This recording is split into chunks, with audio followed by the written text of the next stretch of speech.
Halo semuanya, selamat datang di channel yang tidak layak untuk dihina ini. Sebelum kita mulai, atur posisi santainya, bakar rokoknya, seruput kopinya, dan mari kita berhayal. Kita lanjut ke alur ceritanya. Setelah pengumuman itu, Han Qian merasa ingin tertawa.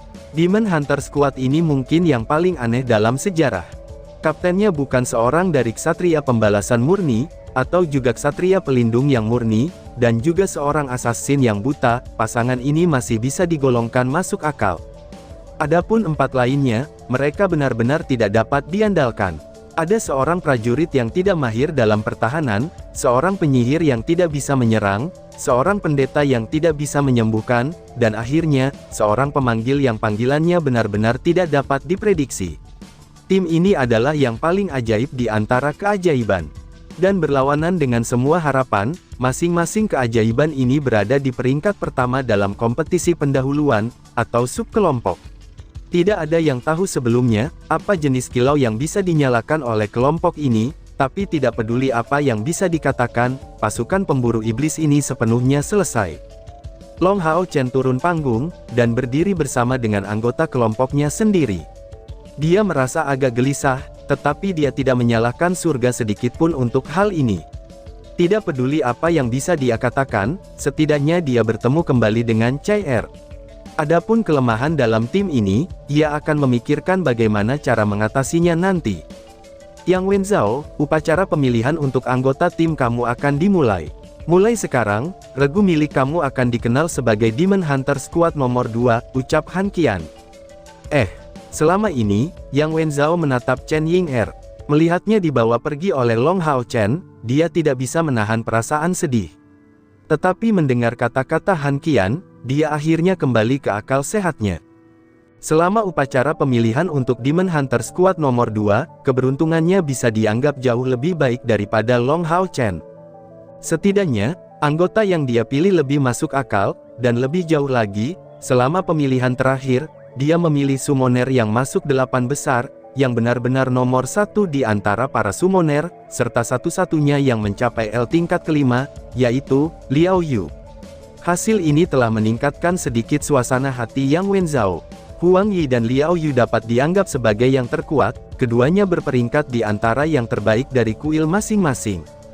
Adapun Demon Hunter Squad nomor 3 milik Muning, sepertinya peruntungannya telah benar-benar mengering. Di antara 4 anggota lain yang ia pilih, yang bagus hanya summoner yang ada di 16 besar. Itu adalah yang disebut Fang Zhu, summoner yang sebelumnya memanggil beruang raksasa saat melawan Chai Er, tetapi hanya pada di tingkat keempat. Saat 3 Demon Hunter Squad pertama telah terbentuk sepenuhnya, sekaranglah saatnya bagi para pesaing yang tersisa ditugaskan ke tim masing-masing. Tapi yang paling mengejutkan semua penonton adalah Demon Hunter Squad nomor 4. Sesuai dengan urutannya, anggota pertama yang dipilih untuk Demon Hunter Squad nomor 4 adalah Ksatria, dan yang ditunjuk untuk peran ini adalah Li Xin, dan keberuntungannya hanya bisa digambarkan sebagai sesuatu yang benar-benar menakjubkan. Prajurit yang terpilih adalah orang yang masuk 8 besar, prajurit tingkat kelima yang dikalahkan oleh Muning. Di seluruh kuil prajurit, kekuatannya bisa dikatakan sebagai yang kedua setelah Wang Yuan. Adapun si assassin, itu adalah yang terakhir yang masuk 16 teratas. Untuk posisi mage, yang dipilih adalah mage beratribut spasial yang jarang terlihat, memiliki kekuatan di puncak tingkat kelima. Priest yang ia pilih adalah satu-satunya pendeta dari tingkat kelima di antara semua pesaing. Adapun yang terakhir, summoner, yang terpilih adalah summoner botani Bai Xiaomo, yang telah memberikan Yang Wenzhao sedikit masalah, yang pada akhirnya telah mengalahkannya, yang menggunakan api sinar matahari. Meskipun setiap orang di tim Li Xin bukan yang terkuat dari kuil mereka masing-masing, mereka adalah di antara pilihan yang paling baik. Ini adalah kasus khusus untuk seorang pendeta dan pemanggil. Pendeta yang tangguh ini dapat memastikan bahwa tim dapat mempertahankan kekuatan bertarungnya, dan bagi Bai Xiaomo, sekerang pemanggil ahli botani yang memegang kendali, ia sempurna untuk melengkapi kurangnya kemampuan pertahanan yang timbul dari spesialisasi Li Xin sebagai spesialisasi Retribusi Knight. Peran kapten untuk Demon Hunter Squad nomor 4, jatuh ke satu-satunya pembangkit tenaga listrik dari tingkat kelima di dalamnya, pasukan pendeta. Rolet berputar tanpa henti, mengatur satu perburuan iblis demi satu. Upacara pembentukan pasukan berlangsung sepanjang pagi sebelum akhirnya selesai. Akhirnya, pasukan pemburu iblis dari nomor 1 hingga nomor 10 telah terbentuk. Melihat anggota Demon Hunter Squad yang diatur dalam 10 baris, Han Qian menyatakan, mulai hari ini dan seterusnya, kalian masing-masing telah secara resmi diberi posisi dalam Demon Hunter Squad. Dengan demikian, kalian akan menjadi kawan terdekat, kawan-kawan yang bisa saling mempercayakan punggung mereka. Dalam sejarah pasukan perburuan iblis, pasukan yang tak terhitung telah muncul, dan berdiri di puncak benua. Kami berharap kalian bisa menjadi pasukan seperti itu. Kalian harus ingat, bahwa kalian tidak boleh mengeluh tentang teman satu tim kalian. Hari ini, mungkin peringkat terakhir kalian tidak terlalu tinggi, tetapi dalam waktu singkat, mungkin kalian akan menjadi yang paling kuat. Mulai hari ini dan seterusnya, kalian akan memiliki 3 hari istirahat. Serta dalam 3 hari ini, Kapten Regu akan membawa anggotanya ke menara misi untuk mendaftarkan pasukan perburuan iblis mereka, itu untuk mendapatkan nomor seri Demon Hunter Squad kalian. 3 hari kemudian, para pesaing yang masuk 16 besar harus pergi ke gudang harta aliansi untuk memilih keterampilan rahasia mereka.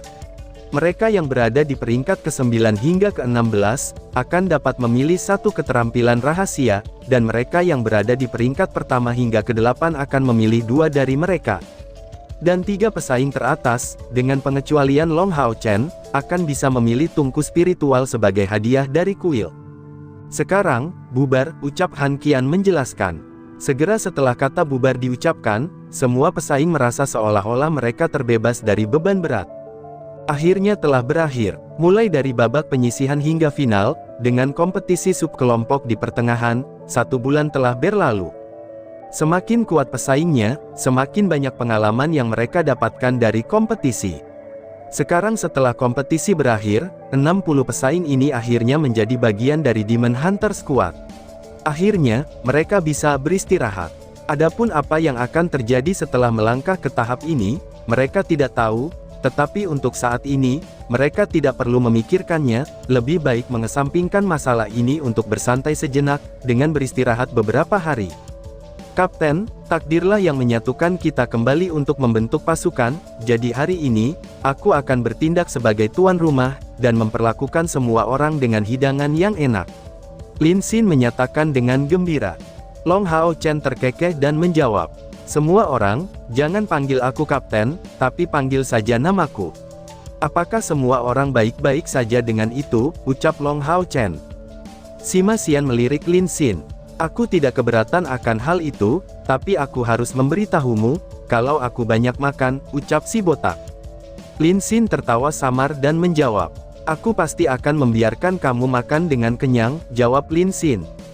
Wang Yuan berkata dengan senyum lebar. Aku juga tidak keberatan, karena orang lain yang mengundang, mari nikmati makan gratis, ucap Wang Yuan. Chen Ying'er tertawa senang dan berkata, oke, Chai Er secara alami tidak mengatakan apa-apa lagi, dia hanya mengangguk ringan di bawah cengkeraman lembut tangan Long Hao Chen. Namun, dari kenyataan bahwa semua orang telah melihat penampilan kekuatan sebelumnya di atas panggung, tidak ada yang berani memandang rendah dirinya. Long Hao Chen masih muda, jadi, terlepas dari kenyataan bahwa ia muncul sebagai juara akhir, ia masih kurang memiliki persuasi. Namun, dengan penambahan Chai Er, sama sekali tidak ada yang berani menolak untuk menerimanya sebagai kapten dalam generasi muda ini. Itu tidak terbatas hanya pada pasukan pemburu iblis ini, semua anggota regu lain harus lebih akrab satu sama lain, dan hampir semua memilih untuk makan bersama demi tujuan ini. Lin Xin memimpin semua orang keluar dari kuil ksatria, berbelok ke kanan yang tidak jauh dari pintu keluar, dan setelah menempuh jarak yang kurang dari 100 meter di jalan kecil, yang mengarahkan semua orang untuk memasuki sebuah restoran besar dengan 5 lantai.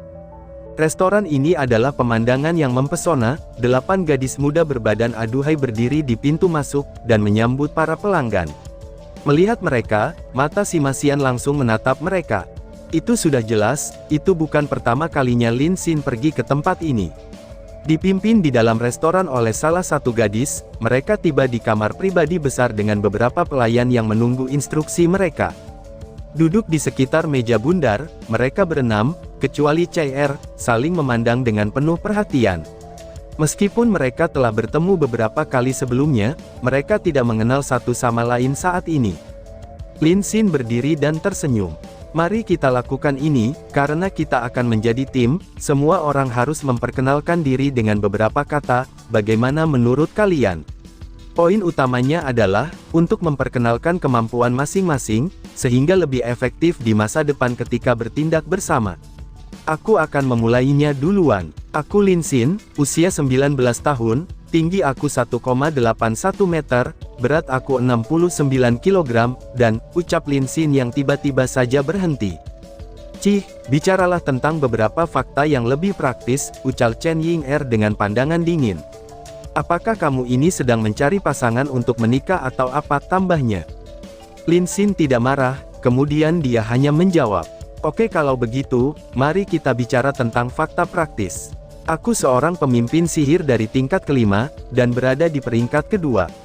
Aku ahli dalam sihir kontrol dan sihir pertahanan, selain menjadi seorang alkemis yang mampu membuat berbagai jenis pil.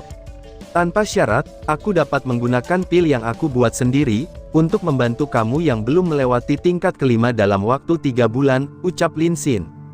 Dari 6 orang, hanya 2 orang yang belum menembus tingkat kelima. Mereka adalah pendeta botak, Sima Xian, dan pemanggil loli yang tidak bisa diandalkan, Chen Ying'er. Mendengar ucapannya barusan, keduanya langsung menatapnya dengan membuka mata lebar-lebar. Wang Yuan juga mengungkapkan pandangan khawatir. Mereka mengetahui dengan jelas seberapa mahal pil itu, terutama pil yang dapat digunakan untuk membantu budidaya.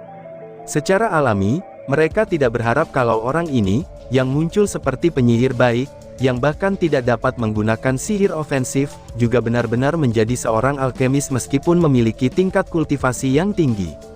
Dari penampilannya, dia masih bisa berguna bagi tim.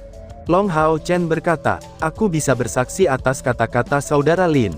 Dia telah memberi aku beberapa pil sebelumnya, yang aku andalkan untuk menerobos tingkat kelima di tengah-tengah berlangsungnya kompetisi. Aku memberikan mereka nama, yaitu, pil pengumpul spiritual, ucap Long Hao Chen. Lin Xin berkata dengan jujur, aku tidak bisa menggunakan sihir ofensif, tapi aku pasti akan sangat berguna untuk pasukan perburuan iblis kita. Selama pertempuran, aku bisa menjaga pertahanan sambil memasok semua jenis pil kepada semua orang, ucap Lin Xin. Sebagai penyihir yang tidak bisa menyerang, dia sangat khawatir tidak diterima oleh rekan satu timnya. Dalam hal itu, bahkan jika dia menjadi anggota Demon Hunter Squad, dia masih tidak dapat benar-benar berintegrasi dengannya. Sima Xian tertawa keras dan berkata, tidak heran kalau kamu terus berteriak, bahwa saudara punya obat, selama pertandingan kami, ternyata, kamu benar-benar membuatnya sendiri. Aku hanya berharap itu bukan obat palsu, ucap si botak. Lin Xin dengan tidak senang berbicara kembali kepadanya. Kamu masih lebih bisa diandalkan daripada aku. Aku tidak bisa menyerang, tetapi bagaimana dengan kamu, bahkan sebagai seorang priest, kamu tidak dapat menyembuhkan. Aku khawatir, ini akan menjadi masalah besar bagi masa depan pasukan kami. Aku harus menyiapkan lebih banyak pil untuk menebusnya, ucap Lin Xin. Sima Xian membalas sambil tersenyum. Baiklah, saudara laki-laki ini tidak akan berbicara kembali kepada saudara laki-lakinya yang kedua. Kecuali untuk Kapten dan Nyonya Chai, siapa di pasukan ini yang bisa diandalkan selain mereka berdua, ucap si botak. Wang Yuan mengerutkan alisnya. Kamu baru saja mengatakan aku tidak dapat diandalkan. Tapi wanita ini adalah prajurit yang tangguh, ucap Wang Yuan. Sima Xian mendengus dan berkata, aku juga telah mendengar sebelumnya, bahwa kamu secara resmi seorang prajurit perisai, tetapi malah tidak bisa bertahan sama sekali. Apakah dalam hal ini, itu dapat diandalkan? Adapun dengan Ying'er yang hebat ini, dia bahkan lebih terkenal. Dia adalah seorang pemanggil yang paling tidak bisa diandalkan dalam sejarah Kan, ucap si botak. Chen Ying'er yang sedang bermain dengan jari-jarinya, berkata tanpa banyak berpikir. Tidak dapat diandalkan untuk sekarang, itu tidak selalu berarti tidak dapat diandalkan selamanya. Bagaimanapun juga, membantai musuh adalah pekerjaan untuk laki-laki. Aku hanya akan mendukungmu, ucap Chen Ying'er. Dan tiba-tiba saja bersambung. Sekian dan terima kasih banyak.